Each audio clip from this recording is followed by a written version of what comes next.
विमला नाम की बूढ़ी औरत गांव में रहती थी। उसके बेटे की मौत पिछले महीने कोरोना वायरस से हो गई थी। इस कारण वो हमेशा दुखी रहती थी। उसकी विधवा बहू सीमा और पोती पिंकी शहर में रहते थे। क्योंकि गांव में कोई काम नहीं था, इसलिए वो शहर में नौकरानी की काम किया करती थी। लॉकडाउन होने के कारण सीमा को सबने काम में रखना बंद कर दिया। इसलिए सीमा ने एक छोटी सी प्राइवेट फैक्ट्री में वर्कर का काम करना शुरू कर दिया। क्योंकि पिंकी घर में अकेले रहती थी, इसलिए उसकी दादी उसकी देखभाल करने के लिए शहर आ गई। पिंकी को अपने दादी के साथ रहना बहुत अच्छा लगता था। वो हमेशा उनके साथ खेला करती थी। दादी, आप बहुत प्यारी हैं। एक बार पिंकी बहुत बीमार पड़ गई। उसकी दादी उसकी बहुत ख्याल रखने लगी, लेकिन फिर भी उसके तबीयत में कोई सुधार नहीं आ रहा था। बेटा, तुम जल्दी ठीक हो जाओगी। सीमा ने देखा कि पिंकी को तो कोरोना के लक्षण हैं। अरे माँ जी, इसे तो कोरोना के लक्षण है। क्या कोरोना? हाँ, लेकिन ये तो घर से निकलती नहीं है, ये इसको कैसे कोरोना हो सकता है?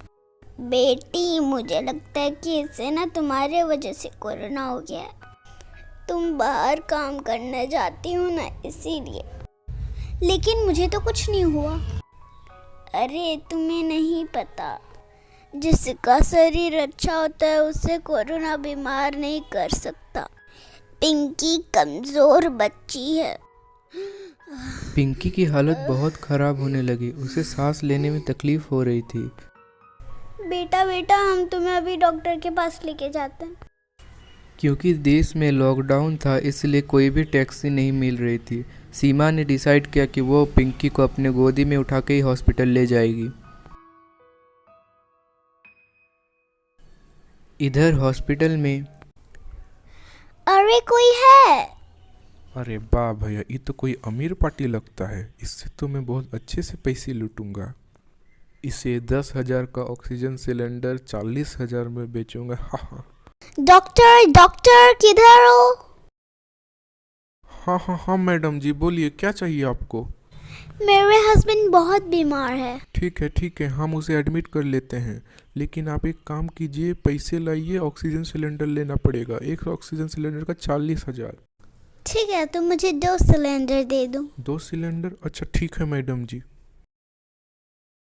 अरे एक ही सिलेंडर में काम हो जाता, लेकिन कौन बोले, हमें तो बस पैसा कमाना है।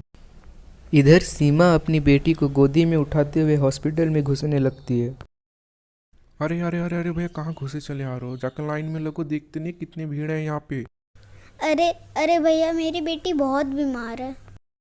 अरे बहन जी, ये तो प्राइवेट हॉस्पिटल है, आप जाके गवर्नमेंट हॉस्पिटल में एडमिट कराइए ना। प्लीज एडमिट कर लीजिए। ठीक है, लेकिन इसे ऑक्सीजन सिलेंडर देना होगा। एक का 40,000 लेता है। 40,000? मैं इतने पैसे कहाँ से लेके आऊंगी? इसीलिए तो हम कह रहे थे, जाके गवर्नमेंट हॉस्पिटल में अपने बेटी को एडमिट कराइए। नहीं, उतना समय नहीं है, मेरी बेटी की हालत बहुत खराब है। बेटा, मैं तुम्हारे आगे हाथ जोड़ती हूँ। अरे माँ जी, हमें क्यों शर्मिंदा करा रहे हो? हम बोले ना कुछ नहीं हो सकता, जाइए यहाँ से। क्या हो रहा है यहाँ पे? इतना हल्ला गुल्ला क्यों कर रहे हो? ये हॉस्पिटल है। डॉक्टर डॉक्टर, प्लीज मेरी बेटी को बचा लीजिए। इसकी तबीयत बहुत खराब है, ये सही से सांस नहीं ले पा रही है। अरे इसकी हालत तो बहुत ख़राब है। कंपाउंडर, जल्दी से इसे एक बेड दो। Thank you doctor, thank you. इसकी हालत बहुत बिगड़ते जा रही है। आप जल्दी से इसे एक ऑक्सीजन सिलेंडर दिलवाइए, बहुत ज़रूरी है। पर मैं 40,000 कहाँ से लेके आऊंगी? 40,000? किसने कहा आपसे? उन्होंने। ये कंपाउंडर आपसे झूठ बोल रहा है। ऑक्सीजन सिलेंडर के दाम 10,000 रुपया है। आप जल्दी से इसे दिलवाइए। ठीक है, लाती हूँ। तुम्हें शर्म नहीं आती किसी गरीब को लूटते हुए? मैं तुम्हें काम से निकालता हूँ। नहीं नहीं डॉक्टर साहब, हम मर जाएंगे। हमारे छोटे छोटे बच्चे हैं, हम उन्हें क्या खिलाएंगे? तो ये भी तो किसी की बेटी ही है ना। तुम्हें शर्म आनी चाहिए कि तुमने इतनी बड़ी प्रॉब्लम को अपना बिजनेस बना लिया है। हमें माफ़ कर दीजिए, प्लीज़ हमें माफ़ कर दीजिए, हम आपसे नहीं करेंगे। साइड हटो, हमें पेशेंट को देखने जाना है। बाद में देखता हूँ तुम्हारा क्या करना है। मम्मी जी मैंने बोल तो दिया, पर इतने पैसे कहाँ से लाऊं? मेरे पास कुछ पैसे हैं, उससे हो जाएगा। ठीक है मम्मी जी। इधर पिंकी की हालत बहुत ज़्यादा ही खराब हो गई थी। मम्मी मम्मी सांस नहीं ले पा रहा। Mummy mummy. ओह नो, इसकी हालत तो बहुत ज़्यादा ही गंभीर है। इसे जल्दी ऑक्सीजन सिलेंडर देना होगा। जल्दी दिलवाइए ऑक्सीजन सिलेंडर इसे, नहीं तो शायद ये नहीं बचेगी। ठीक है, मैं घर से पैसे लेके आती हूँ। घर से पैसे लाने का टाइम नहीं है, इसे बहुत जल्दी सिलेंडर चाहिए, नहीं तो ये मर जाएगी। और हम कुछ नहीं कर सकते, सारे पेशेंट को ऑक्सीजन सिलेंडर चाहिए है।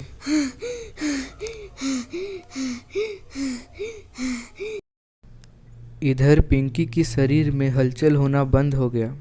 अरे ये क्या, इसके शरीर में तो कोई हलचल नहीं हो रही है। शायद हमने इसे खो दिया। हाय मेरी पोती, पहले तुम्हारे पापा, अब तुम। रुकिए रुकिए, इसकी सांसें तो अभी भी चल रही है। अगर सही समय पर सिलेंडर दिया गया तो हम इसे बचा सकते हैं। ठीक है डॉक्टर, मैं किसी तरह सिलेंडर लाती हूँ। सीमा रोते रोते पूरे हॉस्पिटल में सबसे मदद मांगने लगी। प्लीज कोई मदद करो। मम्मा। हाँ बेटा, अगर मुझे कुछ हो जाएगा तो आप क्या करेंगे? चुप, ऐसा नहीं बोलते, तुम्हें कुछ नहीं होगा। आप मुझे बहुत प्यार करती हो ना मम्मा? हाँ बहुत। ऐसे ही वो आंटी भी अपनी बेटी से बहुत प्यार करती है। प्लीज उनकी मदद करो। ये सुन के उसकी माँ को बहुत बुरा लगा। वो सीमा के पास गई और बोली, बहन जी, मैंने अपने पति के लिए 2 सिलेंडर खरीदा था। अभी उनकी हालत ठीक है, तो आप एक ले लीजिए। क्या क्या क्या सच में? Thank you. कोई बात नहीं, आप जल्दी से अपनी बेटी के पास जाइए। सही समय पर इलाज होने के कारण पिंकी की जान बच गई। बच्चों, पिंकी बहुत लकी थी, इसलिए उसकी जान बच गई और वो अभी अपने परिवार के साथ है। लेकिन सबकी लक इतनी अच्छी नहीं होती। कोविड-19 एक बहुत ही गंभीर बीमारी है। इससे हजारों लोग रोजाना मर रहे हैं। हमें कोरोना वायरस के सभी प्रोटोकॉल का पालन करना चाहिए और अपने बड़ों से भी कहना चाहिए कि जब तक कोई ज़रूरी काम ना हो तब तक घर से ना निकले, क्योंकि किसी एक के कारण पूरे परिवार को नुकसान हो सकता है।